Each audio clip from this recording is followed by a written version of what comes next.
We all know the superstitions behind Friday the 13th. However, this year, on March Friday 13th, 2020, we truly found out what it feels like. During the beginning stages of quarantine, a series of unfortunate events hit Chattanooga. A fatal tornado tore through the city and caused major destruction and power outages. Although my family and I were far luckier than others, our neighbors couldn't say the same thing. Their houses were destroyed and there was nothing we could do about it. Why? Because COVID was at its peak. Our mayor warned us that it would actually be far safer to stay inside your homes than going out and risking helping others. That was a moment that I knew how cruel this entire situation was. Were we ever going to be able to be there for others again? Being able to experience my life with others had shrunk to just a room within a matter of hours. The only constant was the 6 o'clock news. Every segment let me know that perhaps this would go on forever. But I guess we'll just have to wait and see. So, you want to hear about 2020? 2020 was not the year I expected it to be. On March 13th, I was trying on graduation caps at my high school. And after that day, I went on a spring break that I never returned from. I spent a few weeks doing online school, and then I left the safety of the home I had spent so many weeks in, and moved to Chattanooga to start my freshman year of college. After a few weeks of relative peace here at UTC, I got a call from my mom.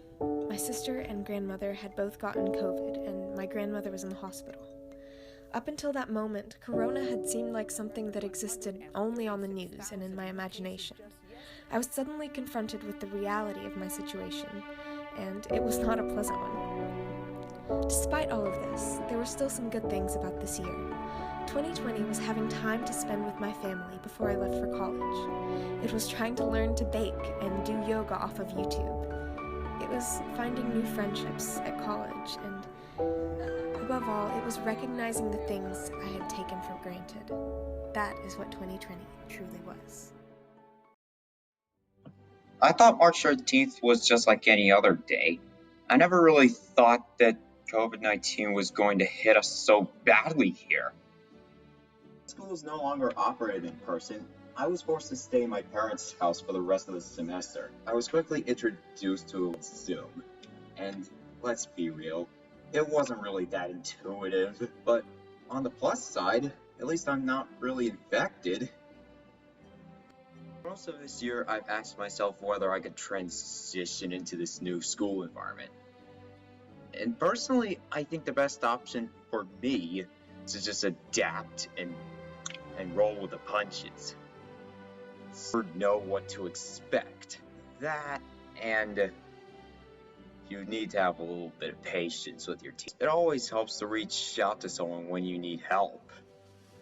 Especially considering how unpredictable from high school. I couldn't really think of anything to spend my summer on. Nevertheless, it taught me that all I could do in this is wait and see. That Friday was going to be the first track meet of my senior season. Speaking from personal experience, soon after we were quarantined, my family and I went to Walmart, and we had to stay in a long line outside of the store while a monotone voice over the loudspeaker told us to stay 6 feet apart and keep a mask on and to not come close to people around us. And it honestly felt like I was in line for some type of theme park ride, and this was the moment when I realized the seriousness of the situation.